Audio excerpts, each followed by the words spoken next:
Hello. Um, if you have seen, I now have a tiny bookcase on my desk that has a tiny record of the books that I've read since the start of this year. Um, if you would like to, and you'll get an extra 4 How grade. Also, it's just if you want to have fun with it, you can make tiny books for yourself, and we'll have a tiny book display with everyone's books that they've read since the start of the school year up above our board. I'll show you how to do it in case you want to do that. What you'll be responsible for doing is this part that I'm about to show you. You'll have to make that document either outside of school or an academic crew or when you're finished assignments. We're not going to do class time because it's totally optional. It's just for extra credit and for fun.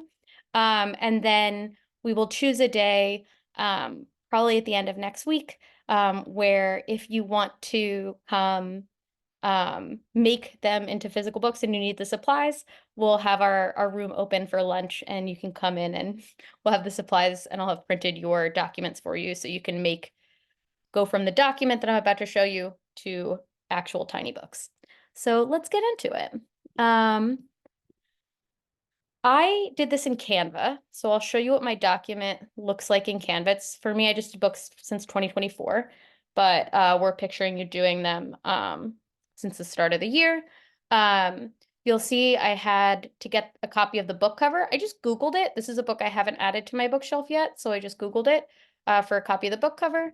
And then in Canva, I pasted that book cover. And this is really this is an important part. I made sure that its height was, see that where it says height? The height is only, no, the width is only 1 inch. This height. The width is only 1 inch. So it is 1 inch. When I drag it, those little numbers tell me when it's 1 inch. I got it to width 1 inch. I'm gonna put it there and then I'll copy it again, paste it again, and put it near so they're lined up. And then the last thing I would need to do is add just a little box here. And I would put it in between these, line it up, and that's where I'll add the title on the spine.